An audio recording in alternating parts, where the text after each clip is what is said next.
So would you look at that? I'm in the heart of the downtown Strathroy, and I'm able to park comfortably with no charge. Here, they don't punish you for visiting, and they don't punish you for having a car. But what I love is I can park my car, and now everything's within walking distance, nature, shops, different types of architecture. So let's go check it out and see what it's all about.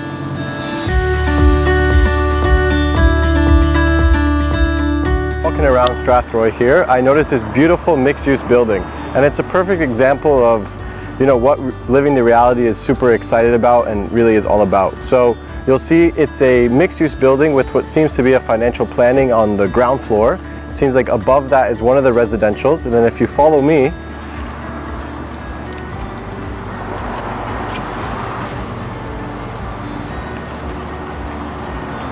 look how beautiful this is. It's a courtyard feel.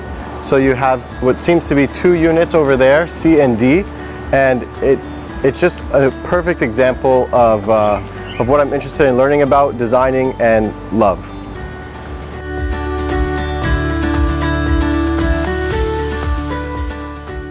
A beautiful building. Just was doing some research on it. The style is Beaux Arts or neoclassical, and that actually used to be a bank. And now it's been converted probably to commercial space for a couple years.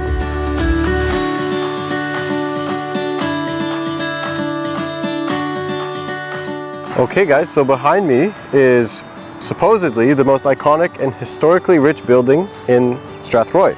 So it's now a hotel or inn, but before it was actually the post office. And what's ironic is, and we'll show you in a second behind us here, is you see that perfect example of before and after with you know, previous architectural styles and modernist architectural styles. Doing some research on this building, it seems like Thomas Fuller was actually in charge of this building. It's a Romanesque revival with elements of Beaux Arts, which is something that we're seeing a lot of here, Beaux Arts. I saw that in New York a lot too. So clearly the early 1900s must have been very big on Beaux Arts. And something I learned is that the same guy, Mr. Fuller, was in charge of helping with the Parliament buildings in Ottawa. So if you look closely, you may even see some pieces of resemblance. So the evening is upon us. It is getting darker, but we still want to keep adventuring through Strathroy here. And we're going to check out, you know, some of the residential. Right away already behind me, I noticed walking distance to the main strip is this beautiful house in that like yellow brick, very classic and common in southwestern Ontario. It has like the double porch. I don't really know the architectural style, but beautiful home. And yeah, let's just walk around and see what else it has to offer. I mean this with absolutely no disrespect to any homeowners or lots, but obviously I can't help but look around and think about what are good potential infill lots for future development opportunities.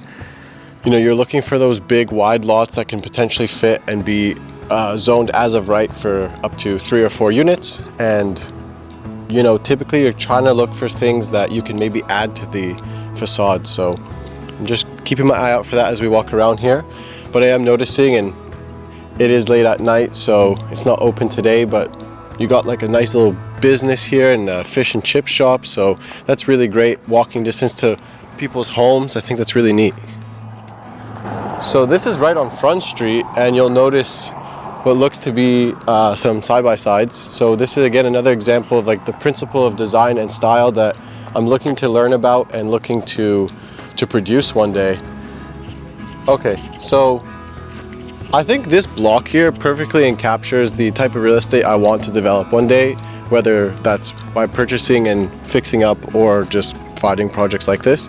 So a couple things. First of all, you'll notice that this is a lot of infill housing, probably up to 4 or 5 units each one, as you see, 1, 2, 3, so that's up to 15 homes. We'll get into the benefits of that another time. But what I really love is there's convenient parking. So I can see here on the street, there's parking for people, so that's not a stress, as well as a hidden driveway in the back. So in the back of the home, it appears like there's also the opportunity to put their cars, meaning that they're able to kind of have that convenient lifestyle of walking. They can still have the comfort of having a car. Yeah, really great.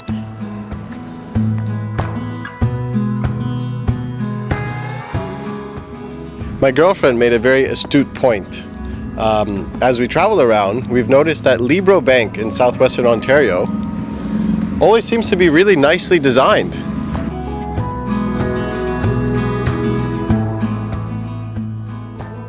Try to maintain and complement the character of the neighborhood. So I'm noticing like the brick facade with the black there, I really like that. That's a perfect example of a newer build done right, complementing the area, right?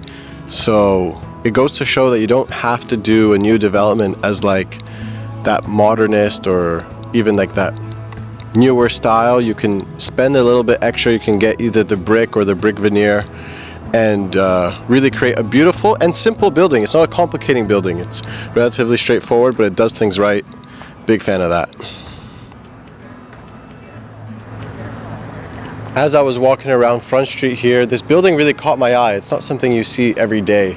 After doing a bit of research, it's a 19th century, kind of typical with this area, but it really illustrates how that extra attention to detail can really elevate just that general experience and facade on a street. It has like cladding, I think it's called, and like lantern style upgrades, so we'll definitely show you some B-roll clips of that, but this is a really cool building and really adds charm to the neighborhood.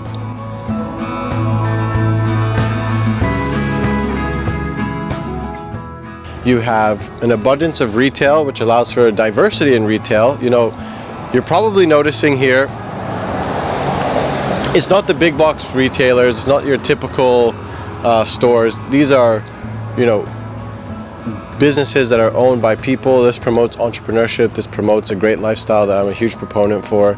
And then on top of that, you have all the retail on the bottom, and then you have apartments above, sometimes 2 or 3, which again creates the opportunity for a good lifestyle, affordability, abundance of housing. It checks a lot of boxes that we're big proponents for.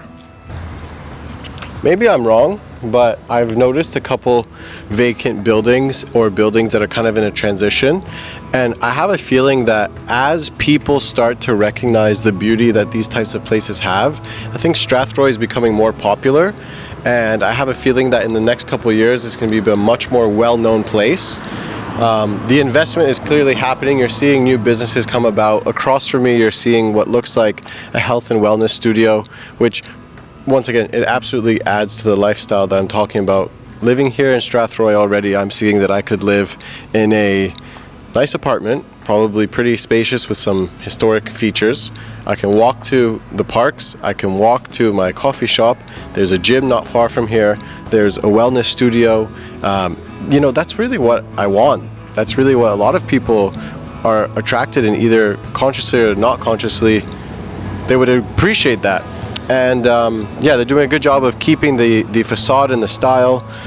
I'm really quite impressed, and I'm going to do more research on this place, but I'm pretty bullish on Strathroy.